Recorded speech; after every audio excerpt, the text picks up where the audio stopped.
Hey everybody, Patrick here. I'm going to review a game of Azalea against Vynnset, and traditionally this has been a very Azalea favored matchup.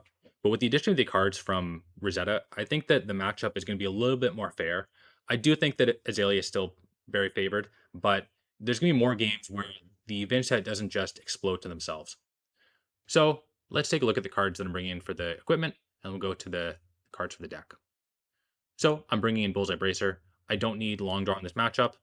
Warmongers hurts us both equally, so neither of us want to run it. Death Dealer, great bow, only bow I'm running in this list. Vandal Spring Tunic, another great piece of equipment, and it's the primary chest piece I run. Skullbone Cross Wrap, I don't need to bring Balance of Justice, even though it's in the maybe board. I wouldn't consider it for this matchup either. It is nice to get 2 block, but not here.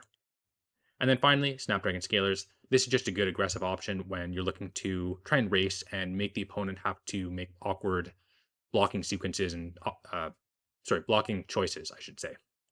Okay, so let's look at the cards in deck. So I've kind of messed around with it a little bit, and I'm running 49 cards in the main, so I'm bringing in 11 cards. So first off, I'm bringing in 3 Red in the Ledger. This card is great in this matchup. It Vynset is still a Rune Blade. They still really want to go non-attack attack action, then maybe another non-attack action, and attack action. They want to use things like their Quill Hand. They want to use things like their Grasp. They need something to actually smooth out their turn. But the biggest benefit of this card in the matchup is that you can just shut off their entire turn because they were relying on their ability to generate a rune chant for their rune gate, and the rest of their hand just doesn't pitch. So things get really awkward really fast for them. Otherwise, it's just a great card. Also, Remorseless. Sometimes you play against Vynnsets that have a more defense reaction heavy list. They'll be running the 2 Runeblade defense reactions in Sigil and Reduce. They might also be running things like Sync, Fate, or even Unmovable if they're trying towards that path. Also, I'm running Sleep Dart. I really like this card in this matchup. I think that you can absolutely just steal games that you would otherwise not win by shutting off their hero power and just making them actually play a fair game at rate by not letting them get the sort of double dip on their rune chance. And then finally, I'm bringing in 2 Spire Snipings. This is kind of like a in between main and sideboard, but it's just there to smooth out some hands with the ability, pitch to rune chance, and also I don't think I have a better option in this matchup. Anyways, let's hop into it. Okay, here we are in game, and I win the die roll, choosing to go first. I think we both want to go first here. I really want to try to get a nice on hit, and my opponent wants to just establish a card and banish and get a rune champ, or even another setup card like incantation or one of the incantations. But you can see here, I'm going to pitch my endless arrow because I do want to keep the Red in the Ledger around just in case, and I'm showing off the fact that Spire Sniping is a good card, right? It's letting me find the endless arrow here when I otherwise wouldn't have had any ability to. I would have just been blind flipping. It would have still hit, right? I still would have hit the endless arrow, but it is nice to just confirm. So that's exactly what I'm doing. I'm going to pump it up to 7. I'm going to shoot in 7 dominate, and I really don't expect them to give me any equipment here. I think that would be a big mistake if they did. I think they just accept that they're going to take, 3 or 4 damage, depending on whether or not they have a D-React. Even if they do have a reduced to rune chant, and they manage to get a rune chant here, that's best case for them, and I'm willing to accept that risk. I'm not going to play differently because they might have it. I don't know what they're running on their list right now until I get an indicator of what kind of list they are at least. But we can see there, Endless Arrow is going back to hand. I get the Ponder, and I think I like putting Endless Arrow into Arsenal, and that's because I already know I'm getting a yellow, and I really want to play the Red in the Ledger, so I want to activate my Death Dealer. So hopefully I draw a pump here, and then I can find another pump with my Endless Arrow. Bolt Shot's also a good draw. That's a really good Arsenal target, so I'm probably not going to block with it unless there's something really weird that happens here. But it looks like they are just going to swing at me for 8 and gain a life on top of that. Yeah. Yep. So already the Deadwood Dirge, one of the new cards, showing off to be pretty cool.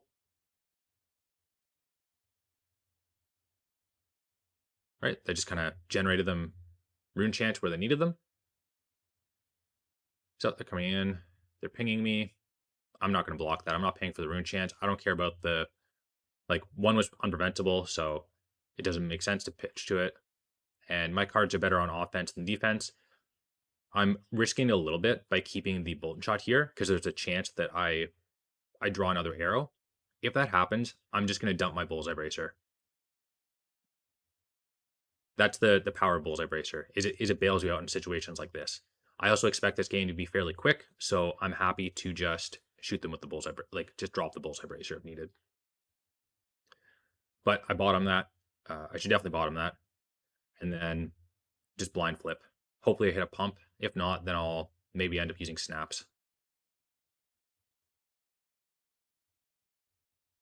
I could honestly even see just using snaps on the Endless Arrow. That's not the worst case. Yeah, I guess I'm gonna go with that. It's the greedy line because actually, you know what? Okay, this is not bad. I wouldn't be surprised if they gave me creepers here. 2 cards? Okay, sweet. That is interesting. Okay. I mean, that's interesting that I took this line. I think it's not one that immediately came to mind when I'm watching it back, but it is a fun one. So I'm just baiting out blocks because they might think that I want to reuse that. I don't. Here, I'm happy to just, yeah, Bullseye Bracer.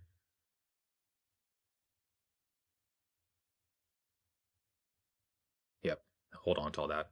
Yeah. So the idea here is I want to play around their Face Purgatory. So if they hit me with Face Purgatory right here, okay, they are cool. Um, it's nice when the opponent does the thing that I want to talk about.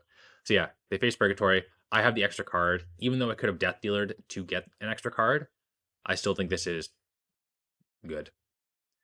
I still think this makes sense. So they're down face Purgatory. I get to draw a card. If it's a pump, I just load up the red in the ledger. If it's not a pump, then I just arsenal it. But you see there, draw a lace with Inertia. So really good because I'm just gonna come in for 8 and threaten their arsenal. So they might give me a husk here. No, they're just taking 5.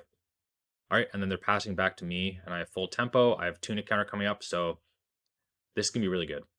I feel very ahead in this game. Even though the life is favoring them, I've taken their face Purgatory, so I don't need to play around that. I've also dumped 2 of my equipment, which is fine. I think it bought me a lot of tempo in this game because right here, they're just going to lose their arsenal. I'm going to have 4 cards, Tunic, and I'm just going to never let up again. That's the plan. The way they're getting back in this game is by pivoting off of Husk.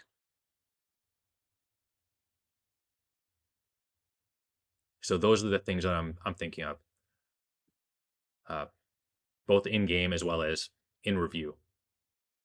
Like I'm taking a constant like snapshot of the game state and trying to figure out where the opponent gets back, like who's the beatdown kind of thing, and then how does the other person get back the tempo, or when do they get back tempo?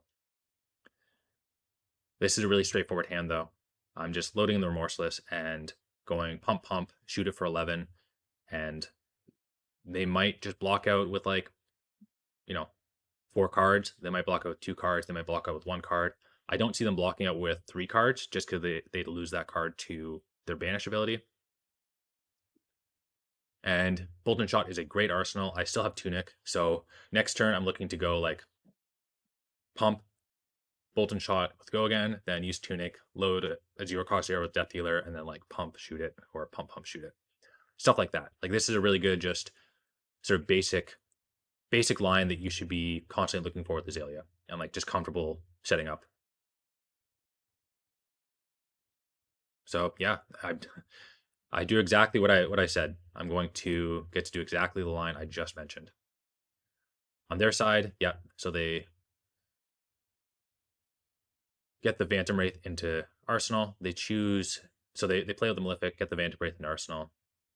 On my side, I'm looking for a pump off the top, so I should throw that to the bottom. The Lace with Inertia and Release the Tension don't really matter. which one I play. Usually I try to make my bolt shots a little bit threatening, so I'll give them an on hit. But in a case like this, like here, I think I should give it the lace with Frailty. That just incentivizes them to block with it because I really want the sleep dart effect to hit. So yeah, I'm doing exactly that. Again, that's just my thought process when I do these things is which like how do I spread out my on hits and how do I bait them into wanting to block the less powerful on hit. So Frailty just stops their flail here. It doesn't affect anything else they're going to do. So I'm saying, okay, do you want to block 6? No? Okay, just take 6. So they've started the turn off by taking 6, getting a Frailty. I'm fine with that trade. Here, I'm probably going to... Yeah, I don't load because I do want to draw a card. I think I want to pitch my drill shot to the Death Dealer because the reason I'm doing that is in case the top card is an arrow. Like if I draw into an arrow, which is going to be a blind draw since I opted a card to the bottom. Yeah. Again, like I think that's just been, this is actually a really good turn of sequencing. It's just showing being tight, thoughtful with my sequencing, and I'm getting rewarded for it, right? I pitched an extra arrow. I drew an arrow that otherwise would have just rotted in my hand. So sweet, I get to come in with a more threatening on hit. They correctly didn't block my first chain link, and now they're going to block with Husk Sleep Dart, and I happily just arsenal another Sleep Dart. So hopefully I just draw 3 pumps and then a pitch card. Even if I draw extra arrows, I'm fine to block with them. All right, this is fine because I'm just going to go probably lace, read. Well, it's going to be opt, then figure out what's on top, then read to see if I need to look at anything more, and then I'm looking to pitch the take aim for the arrow, and I'll just play out the lace and the release the tension. On their side, though, I know that they don't have. Well, they basically peek me a card, right? I know that that card in hand is a Funeral Moon because I think they blocked with it then undid. But in theory, I don't know what that is. But there's nothing really in hand that would be threatening to me. So, anyways, here we go. I'm not blocking this stuff. It's fine. They get the Shadow Puppetry on hit. If they want to banish an extra card, the worst thing that they could get here is a widespread destruction. And then even then, I have a couple ways to dig out of it because I get 2 ops to try and find an arrow on top. So that's what I'm worried about here. But there's nothing that I'm not going to block 7 on the previous chain for them to possibly get a widespread off the top. And still here, they're coming in for 6. This was a really good turn by them. They came in for 3 rune chance, right? I think it was 3 rune chance. Then another 3 rune chance, and then a 6 and a 7. So really good turn, right? That's like 19 damage off 4 cards with a little bit of setup in their banish. But I'm just comfortable trusting what my deck is trying to do and just slinging arrows. I think I should leave this on top because there's a chance that I have to draw into an arrow next turn. So I think I leave this on top and that could be my arrow. Other than that, I'm just going to go with the line that I said. I could have also thought about putting that to the bottom and then getting another opt with the read the glide path. Maybe that was better. Just small efficiency, like just trying to find a better on hit than drill shot. So maybe that was better. I think I like it better. I think I like sending the drill shot to the bottom and then getting the opt with the read. But I feel like I'm in a very commanding position. They only have 1 block left on their armor with the boots, but I'm coming in for 14. So if they have a D-React and 3/3 blocks, and then they put boots in front of it, they can cover this, and that saves them 2 damage. Otherwise, I think they're just kind of really sad here.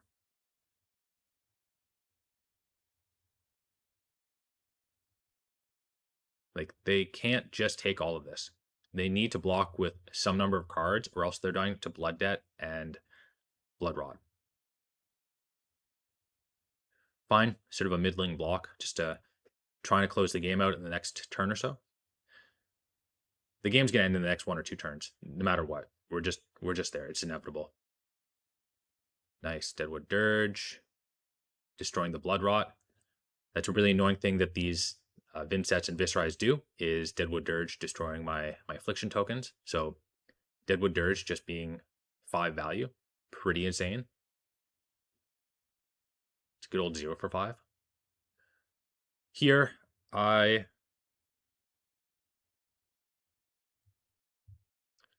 not going to block it. I'm not going to block the Arcane. They're coming in for 3 Arcane total. I could consider blocking I could consider blocking this, really. Like, I could pitch the blue to... Yeah, I could pitch the blue to the Rune Chance, and then block the Eloquent with, like, this plus, like, an equipment, or my equipment. Like, that's not the worst. It denies them an Eloquence, but I'd rather just try to kill them. I don't want to give them breathing room. I think the best way for me to win this is by keeping pressure up and just presenting lethal next turn. I'm blocking with both equipment because I'm afraid of big Rune Chance. Like, if I get low enough and then they pop the Vex and Quill hand, they get a few extra Rune Chance, and then just send like a nasty arrow, then could be bad times. But I also just see lethal here, right? I think the only way they get out of this is if they have a D-react, right? Because I'm going to come in for 7, 9. No, they're just dead. Never mind. Yeah, so I just had lethal. What am I saying? Yeah. This was... It's funny. I didn't miss lethal in game, but I missed lethal when doing the review. That's fine. But yeah, that's good play by me. I saw lethal. There's no way they can block this out. Even if they block 4, then they're still taking 5. They'd have to have an unmovable.